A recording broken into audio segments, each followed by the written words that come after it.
یا ایھا الذین آمنوا لا تکونوا کالذین کفروا وقالوا لاخوانہم اذا ضربوا فی الارض او کانوا غزا لو کانوا عندنا ما ماتوا وما قتلوا، اہل ایمان تم ان لوگوں کے مانند نہ ہو جاؤ جنہوں نے کفر کیا اور جنہوں نے اپنے بھائیوں کے بارے میں کہا جبکہ وہ تھے زمین میں سفر پر نکلے ہوئے یا کسی جہاد میں شریک تھے، اگر وہاں وہ ان کا انتقال ہو گیا، لو کانوا عندنا ما ماتوا وما قتلوا، کہ اگر ہمارے پاس ہوتے تو نہ مرتے نہ قتل ہوتے۔ ہر شخص کی موت کا وقت تو معین ہے، تمہارے جیب میں تمہاری گود میں بیٹھے ہوئے ہوں تب بھی موت آ جائے گی، چاہے وہ کہیں بڑے ہی مضبوط پہروں والے قلعوں میں ہو، موت تو وہاں بھی پہنچ جائے گی۔ تو تم ان لوگوں کی طرح کی باتیں نہ کرو، یہ تو کافروں کی طرز کی باتیں ہیں، اگر ہمارے پاس ہوتے، اگر جنگ میں نہ جاتے تو بچ جاتے، یوں ہو جاتا تو یوں ہو جاتا، یہ ساری باتیں در حقیقت جیسے ایک حدیث میں آتا ہے، حضور نے فرمایا ان کلمۃ لو تفتح عمل الشیطان، یہ لو کاش یوں ہو جاتا، کاش ایسے ہو جاتا تو یوں ہو جاتا، یہاں سے اس کلمے ہی سے شیطان کا عمل شروع ہو جاتا ہے۔ جو ہوا اس لیے ہوا کہ اللہ کو اس کا ہونا منظور تھا، اس کی حکمتیں اسے معلوم ہیں، آپ اس کی حکمت کا احاطہ نہیں کر سکتے۔ یا ایھا الذین آمنوا لا تکونوا کالذین کفروا وقالوا لاخوانہم اذا ضربوا فی الارض او کانوا غزا لو کانوا عندنا ما ماتوا وما قتلوا لیجعل اللہ ذلک حسرۃ فی قلوبہم، یہ تو اللہ تعالیٰ ان کے دلوں میں حسرت کی آگ جلا دیتا ہے، یہ بھی گویا کہ ان کے کفر کی سزا ہے۔ واللہ یحیی ویمیت، اور دیکھو اللہ زندہ رکھتا ہے اور وہی موت وارد کرتا ہے۔ واللہ بما تعملون بصیر، اور جو کچھ تم کر رہے ہو اللہ اسے دیکھ رہا ہے۔ وَلَئِن قُتِلْتُمْ فِي سَبِيلِ اللَّهِ، اگر تم اللہ کی راہ میں قتل ہو جاؤ، او متم، یا تمہارا ویسے ہی انتقال ہو جائے، موت آ جائے، او متم لمغفرۃ من اللہ ورحمۃ خیر مما یجمعون، تو چاہے اللہ کی راہ میں قتل ہو جاؤ یا ویسے موت آ جائے، اللہ تعالیٰ کی طرف سے جو مغفرت تمہیں ملے گی وہ اور رحمت ملے گی وہ کہیں بہتر ہے ان چیزوں سے جو تم جمع کر رہے ہو۔ اور 10 سال جی لیتے تو کیا کر لیتے، اور کچھ جمع کر لیتے۔ اللہ تعالیٰ نے شہادت کی موت دے دی، اس سے بڑی اور تمہارے لیے سعادت کون سی ہوگی۔ وَلَئِن مُتُّمْ أَوْ قُتِلْتُمْ لَإِلَى اللَّهِ تُحْشَرُونَ، اور چاہے تمہیں بستروں پر موت آئے، چارپائیوں پر جان نکلے، اور چاہے تم قتل ہو، ہر حال میں تمہیں بہرحال اللہ کی جناب میں جمع کر دیا جائے گا، گھیراؤ کر کے تمہارا وہاں لے جایا جائے گا، آخری منزل تو وہی ہے۔ فرق کیا ہے کہ بستر پر پڑے ہوئے دم توڑ رہے ہیں یا یہ کہ میدان جنگ کے اندر شہید ہو گئے۔ فَبِمَا رَحْمَةٍ مِّنَ اللَّهِ لِنتَ لَهُمْ، یہ آیت بھی بڑی اہم ہے سورہ مبارکہ کی، اجتماعی زندگی، جماعتی زندگی، جو بھی امیر ہوں، صاحب امر ہوں، جن کے پاس ذمہ داریاں ہوں، ان کے تحت ان کے ساتھی ہیں، آخر وہ انسان ہیں، ان کے بھی جذبات ہیں، ان کے بھی احساسات ہیں، ان کی عزت نفس بھی ہے، ان کے ساتھ نرمی کی جانی چاہیے، سختی نہیں۔ کوئی ملازم ہے، ملازم کے ساتھ آپ سختی کر سکتے ہیں، لیکن یہ تو والنٹیئرز ہیں، جو بھی آیا ہے، جو بھی حضور کے ساتھ تھا کون تھا؟ وہ کوئی تنخواہ یافتہ سپاہی تو نہیں تھا، وہ کوئی مرسنریز تو نہیں تھے، یہ لوگ آئے ہیں ایمان کی وجہ سے آئے ہیں۔ اب بھی کوئی جماعت ہے، دینی جماعت بنی ہے، تو جو بھی لوگ اس میں کام کر رہے ہیں تو وہ جو ساتھی ہیں ان کے ساتھ ان کے امراء کو نرم رویہ اختیار کرنا چاہیے۔ فَبِمَا رَحْمَةٍ مِّنَ اللَّهِ لِنتَ لَهُمْ، تو یہ تو اللہ کی رحمت کی بات ہے، اللہ کی رحمت کا مظہر ہے نبی کہ آپ ان کے حق میں بہت نرم ہیں۔ وَلَوْ كُنْتَ فَظًّا غَلِيظَ الْقَلْبِ، اور اگر ہوتے آپ تند خو اور سخت دل، لَانفَضُّوا مِنْ حَوْلِكَ، تو یہ آپ کے ارد گرد سے منتشر ہو جاتے، آپ کو چھوڑ کر چلے جاتے۔ کوئی کارواں سے ٹوٹا، کوئی بدگماں حرم سے، کہ امیر کارواں میں نہیں خوئے دل نوازی۔ فاعف عنہم، اب چونکہ اتنی بڑی غلطی ہوئی تھی، بہت بڑا چرکا لگ گیا تھا مسلمانوں کو، حضور سے کہا جا رہا ہے اپنے ان ساتھیوں کے بارے میں بھی اپنے دل میں میل مت آنے دیجیے۔ غلطی ہو گئی ہے، کوتاہی ہو گئی ہے، اللہ نے معاف کر دیا ہے، فاعف عنہم، تو آپ بھی انہیں معاف کر دیں، عام حالات میں بھی معاف کرتے رہا کریں۔ واستغفر لہم، جو خطا ہو گئی یا ہو جائے اس پر استغفار کیا کریں ان کے لیے۔ وشاورہم فی الامر، اور یہ نہ کریں کہ اب آئندہ ان کی کوئی بات نہیں سننی، نہیں، مشورے میں شامل رکھیے ان کو بھی، اور ان سے مشورہ کرتے رہا کیجیے امر میں۔ اس سے بھی باہمی اعتماد پیدا ہوتا ہے کہ ہمارا امیر ہم سے مشورہ کرتا ہے، ہماری بات کو اہمیت دیتا ہے۔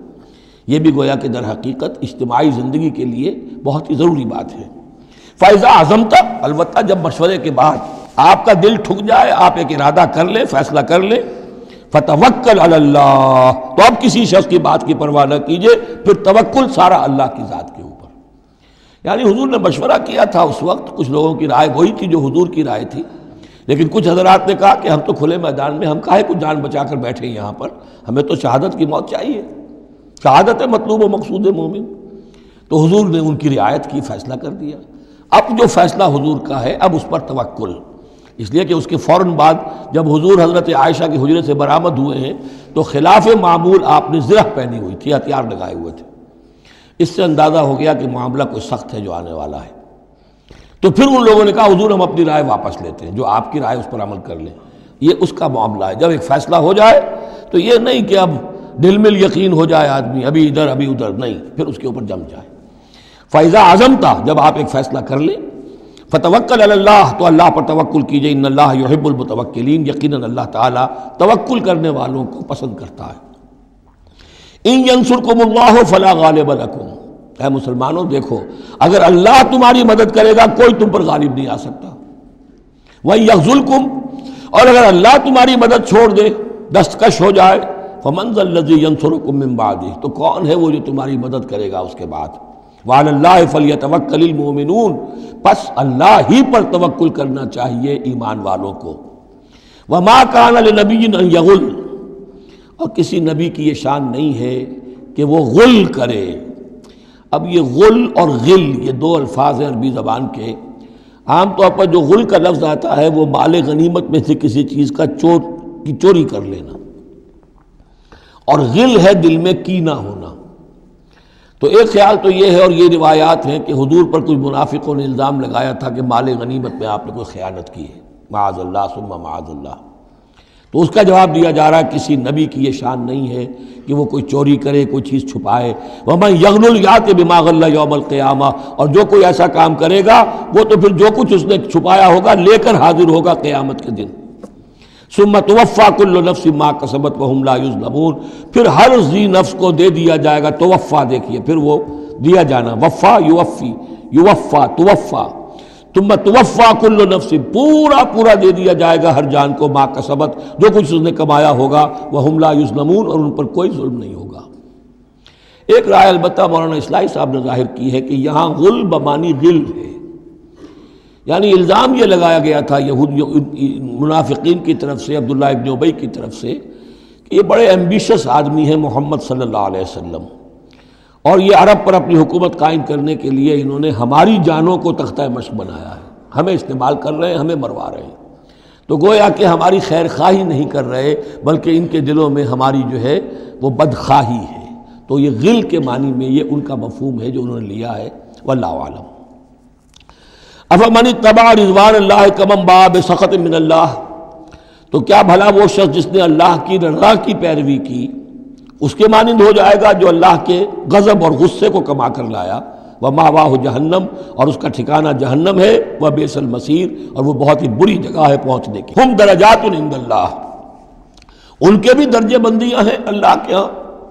جیسے نیکوکاروں کے درجے ہیں بدکاروں کے بھی درجے ہیں، سب بدکار برابر نہیں، سب نیکوکار برابر نہیں۔ واللہ بصیر بما یعملون، اور جو کچھ یہ کر رہے ہیں اللہ اسے دیکھ رہا ہے۔ اب یہ آیت بھی پھر دیکھیے، سورہ جو بقرہ میں 2 دفعہ آیا تھا مضمون، وہ اب تیسری مرتبہ یہاں آ رہا ہے۔ حضرت ابراہیم حضرت اسماعیل کی دعا میں مضمون آیا تھا، ربنا وبعث فیہم رسولا منہم یتلو علیہم آیاتک ویعلمہم الکتاب والحکمۃ ویزکیہم۔ پھر آ گیا تھا 18ویں رکوع کے آخر میں، کما ارسلنا فیکم رسولا منکم یتلو علیکم آیاتنا ویزکیکم ویعلمکم الکتاب والحکمہ ویعلمکم ما لم تکونوا تعلمون۔ اب یہ تیسری مرتبہ مضمون آیا، لقد من اللہ علی المؤمنین، اللہ نے بہت بڑا احسان کیا ہے اہل ایمان پر، اذ بعث فیہم رسولا من انفسہم، جب ان میں اٹھایا ایک رسول انہی میں سے، ان کی اپنی جانوں میں سے، ان کی اپنی قوم میں سے، یتلو علیہم آیاتہ، جو تلاوت کرتے سناتا ہے انہیں اس کی آیات، ویزکیہم، اور انہیں پاک کرتا ہے۔ ترتیب اب ہمیشہ کے لیے یہی ہوگی، تلاوت آیات، تزکیہ، اور پھر تعلیم حکمت، تعلیم کتاب و حکمت۔ وَيُعَلِّمُهُمُ الْكِتَابَ وَالْحِكْمَةَ، اور تعلیم دیتا ہے انہیں کتاب اور حکمت کی۔ وَإِن كَانُوا مِن قَبْلُ لَفِي ضَلَالٍ مُبِينٍ، اور یقیناً اس سے پہلے یعنی رسول کی آمد سے قبل تو وہ لازماً کھلی گمراہی کے اندر مبتلا تھے۔ اولما اصابتکم مصیبۃ قد اصبتم مثلھا، قلتم انا ھذا، تو جب تم پر ایک مصیبت آئی، جب کہ تم اس سے دگنی مصیبت جو ہے ان کو پہنچا چکے ہو، قلتم انا ھذا، تم کہتے ہو یہ کہاں سے آ گیا، یہ کیوں ہو گیا، اللہ نے پہلے مدد کی تھی اب کیوں نہیں کی؟ قل ھو من عند انفسکم، اے نبی کہہ دیجیے یہ تمہارے اپنے نفسوں کی شرارت کی وجہ سے ہوا، تم نے غلطی کی، تم نے حکم کی خلاف ورزی کی، حتی اذا فشلتم وتنازعتم فی الامر وعصیتم من بعد ما اراکم ما تحبون ان اللہ علی کل شیء قدیر، اللہ تو ہر چیز پر قادر ہے۔ گویا کہ اسی مضمون کو دوہرا کر لایا گیا کہ وَلَقَدْ صَدَقَكُمُ اللَّهُ وَعْدَهُ، اللہ وعدہ اپنا پورا کر چکا تھا۔ وَمَا أَصَابَكُمْ يَوْمَ التَّقَى الْجَمْعَانِ، البتہ یہ اللہ چاہتا تو کنڈون کر دیتا، تمہیں کوئی سزا نہ دیتا، معاف کر دیتا بغیر سزا دیے، لیکن یہ کہ اللہ کی حکمت کا تقاضا یہ ہوا کہ تمہیں سزا دی جائے، اس لیے کہ ابھی تو بڑے بڑے مراحل آنے ہیں۔ اگر اسی طرح تم نظم کو توڑتے رہے اور احکام کی خلاف ورزی کرتے رہے تو پھر تمہاری حیثیت جو ہے ایک جماعت کی تو نہیں ہوگی، پھر تو ایک انبوہ ہے، ہجوم مومنین ہوگا، جماعت، لشکر، فوج، حزب اللہ درکار تو وہ ہے۔ وما اصابکم یوم التقى الجمعان، اور جو بھی مصیبت تم پر آئی ہے اس دن جس دن کے دونوں لشکر بھڑ گئے تھے آپس میں، فباذن اللہ، وہ اللہ کے اذن سے آئی ہے، بغیر اللہ کے اذن کے تو یہ تکلیف نہیں آ سکتی تھی۔ وَلِيَعْلَمَ الْمُؤْمِنِينَ، اور یہ اس لیے کہ اللہ جان لے کہ کون ہے اصل مومن، حقیقی مومن، صابر مومن، جو مستقیم مومن ہے۔ وَلِيَعْلَمَ الَّذِينَ نَافَقُوا، اور تاکہ دیکھ لے کہ کون ہے منافق۔ اور یہاں اصل ترجمہ ہم کرتے ہیں تاکہ اللہ ظاہر کر دے کہ کون ہے مومن اور ظاہر کر دے کہ کون ہے منافق۔ کھل گیا کہ نہیں؟ 300 کو لے کر عبداللہ ابن ابی چلا گیا تو اب سب کو پتہ تو چل گیا، آئندہ ان کی بات پر اعتبار تو نہیں کریں گے، وہ چکنی چپڑی باتیں کریں گے تو ان کی باتیں جو ہے کان لگا کے سنیں گے تو نہیں۔ تو اللہ تعالیٰ نے چاہا کہ who's who and what is what یہ بالکل مبرہن ہو جائے، واضح ہو جائے۔ وقیل لہم تعالوا، اب یہاں وہ تذکرہ ہو رہا ہے آخر میں اس واقعے کا کہ جب کہ عبداللہ ابن ابی 300 آدمیوں کو لے کے واپس چلا گیا، اس وقت کچھ لوگوں نے اس سے کہا ہوگا کہ کہاں جا رہے ہو بے وقوفو، اس وقت تو لشکر سامنے آمنے سامنے کھڑے ہیں، اور 300 آدمی نکل جائیں 1000 میں سے تو بقیہ جو باقی ہیں ان کے بھی کچھ نہ کچھ دلوں میں کمزوری پیدا ہوگی، جیسے کہ بنو حارثہ اور بنو سلمہ کے اندر کمزوری عارضی طور پر پیدا ہو گئی تھی۔ تو سمجھانے والوں نے جب کہا فقیل لہم تعالوا قاتلوا فی سبیل اللہ اب ادفعوا، آؤ بھائی آؤ، کہاں جا رہے ہو، اللہ کی راہ میں قتال کرو یا دفاع کرو۔ دفاع ہو رہا ہے تو مدینے کے اوپر حملہ ہوگا تو کیا ہوگا، اگر یہاں پر یہ لشکر جو ہے شکست کھا گیا تو کیا تمہاری بہو بیٹیاں جو ہے پھر آ کر وہ انہیں لے کر اپنی بانیاں بنا کر نہیں لے جائیں گے؟ اللہ کی راہ میں جنگ کرو، اگر یہ نہیں تو کم سے کم اب دفاع جو ہے مدینے کا اس کے لیے تو کھڑے رہو۔ قالوا لو نعلم قتالا لاتبعناکم، ان کا اگر ہم سمجھتے کہ جنگ ہونی ہے تو ہم ضرور تمہارا ساتھ دیتے، یعنی یہ تو در حقیقت نورا کشتی ہو رہی ہے، یہ حقیقت میں جنگ ہے ہی نہیں، یہ محمد کے ساتھی جو مہاجرین آئے ہیں مکے سے اور یہ جو مکے سے اب آئے ہیں چڑھ کر، یہ سب ایک ہیں، ایک ہی تھیلے کے چٹے بٹے ہیں، اور ہمارا ان سے کوئی سروکار نہیں۔ لو نعلم قتالا لاتبعناکم ہم للکفر یومئذ اقرب منہم للایمان، اس دن وہ ایمان کی نسبت کفر سے قریب تر تھے۔ یقولون بافواہہم ما لیس فی قلوبہم، وہ اپنے منہوں سے وہ بات کہہ رہے ہیں جو ان کے دلوں میں نہیں ہے، واللہ عالم بما یکتمون، اور جو کچھ وہ چھپا رہے ہیں وہ اللہ کے علم میں ہے۔ الذین قالوا لاخوانہم وقعدوا لو اطاعونا ما قتلوا، یہ وہ لوگ ہیں کہ جنہوں نے کہا، ان کے جو بھائی جو وہاں پر مسلمان صادق الایمان تھے جو وہاں شہید ہو گئے، تو جو لوگ بیٹھے رہے تھے انہوں نے کہا لو اطاعونا ما قتلوا، اگر وہ بھی ہمارے ساتھ آ گئے ہوتے، ساتھ ہمارے چلے آتے، 300 ہم آئے تھے، وہ اور بھی آ جاتے تو قتل نہ ہوتے۔ قل فادرؤوا عن انفسکم الموت ان کنتم صادقین، تو اے نبی ان سے کہیے اچھا اگر سچے ہو تو اپنی جانوں سے موت کو ہٹا کر دکھاؤ، کیا موت سے بچے رہو گے؟ کیا موت یہاں گھروں میں نہیں آئے گی؟ ولا تحسبن الذین قتلوا فی سبیل اللہ امواتا، اب وہ پھر آیت آ گئی 19ویں رکوع کی، ولا تقولوا لمن يقتل فی سبیل اللہ امواتا بل احیاء ولکن لا تشعرون، سورہ بقرہ اس کے 19ویں رکوع کی آیت ہے۔ اور یہاں ولا تحسبن الذین قتلوا فی سبیل اللہ امواتا، ہرگز نہ سمجھنا ان لوگوں کو جو اللہ کی راہ میں قتل ہو جائیں کہ وہ مردہ ہیں، بل احیاء، بلکہ وہ تو زندہ ہیں، عند ربہم یرزقون،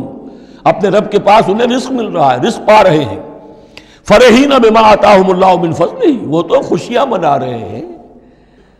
شادیانے بجا رہے ہیں جو کچھ اللہ نے اپنے فضل سے ان کو عطا کیا ہے۔ وَيَسْتَبْشِرُونَ بِالَّذِينَ لَمْ يَلْحَقُوا بِهِم مِّن خَلْفِهِم، اور ابھی وہ خوش وقت ہو رہے ہیں، خوشخبریاں حاصل کر رہے ہیں کہ ہمارے اور بھائی بھی جو پیچھے رہ گئے، ابھی شہادت کی خلت انہیں نہیں ملی، وہ بھی آئیں، اور جو ہمیں اللہ تعالیٰ نے ناز و نعم کے اندر اس وقت رکھا ہوا ہے اس سے وہ بھی شاد کام ہوں جو ان کے پیچھے ہیں۔ اللہ خوف علیہم ولا ہم یحزنون، کہ ان پر کوئی نہ خوف ہوگا اور نہ وہ کسی حزن سے دوچار ہوں گے۔ یستبشرون بنعمت من اللہ وفضل، اور وہ تو خوشیاں منا رہے ہیں اللہ تعالیٰ کی نعمت کی وجہ سے اور اس کے فضل کی بنا پر، وَأَنَّ اللَّهَ لَا يُضِيعُ أَجْرَ الْمُؤْمِنِينَ، اور یہ اس بات پر کہ اللہ تعالیٰ اہل ایمان کے اجر کو ضائع نہیں کرتا۔ الَّذِينَ اسْتَجَابُوا لِلَّهِ وَالرَّسُولِ مِن بَعْدِ مَا أَصَابَهُمُ الْقَرْحُ۔ اب یہاں اصل میں جو آیات آ رہی ہیں اس کے بارے میں دو قسم کی روایات ہیں تاریخ کی۔ ایک تو پختہ واقعہ یہ ہے کہ حضور صلی اللہ علیہ وسلم نے جب یہ پتہ چل گیا کفار چلے گئے، اب جو بھی کچھ ضروری کام تھے وہ کیے، جو بھی شہداء تھے دفنایا، پھر اچانک آپ کو خیال آیا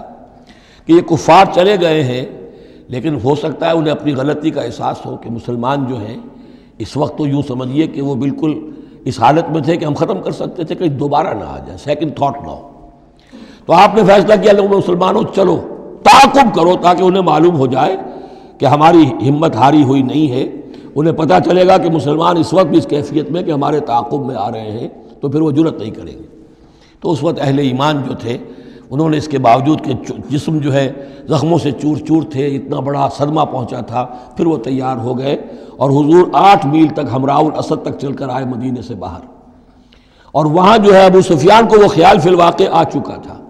اور وہ لوٹنے کی فکر کر رہا تھا، اور ایک تاجر ادھر سے آ رہا تھا، اس نے کہا تھا جا کے مسلمانوں سے بتا دو کہ میں بہت بڑا لشکر لے کر آ رہا ہوں فوراً۔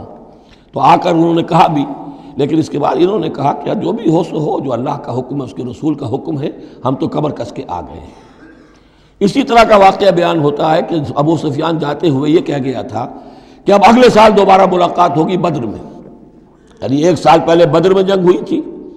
اب 1 سال کے بعد جو ہے یہ احد میں ہم آ گئے مدینے پر حملہ آور ہو کر، اب ہمارے تمہارے درمیان تیسرا مقابلہ بدر میں ہوگا اگلے سال، وہ بدر صغریٰ کہلاتا ہے۔ تو حضور اس کے لیے نکلے، گئے بدر تک، ادھر سے ہی ابو سفیان اپنا پورا لشکر لے کر آئے، اور اس مرتبہ پھر وہی کیا کہ کچھ لوگوں کے ذریعے سے ہراسمنٹ پیدا کی، خوف پیدا کیا کہ لوگوں کیا کر رہے ہو بے وقوفو، وہ قریش تو بہت بڑا لشکر لے کر آ رہے ہیں، بہت بڑا لشکر لے کر آ رہے ہیں۔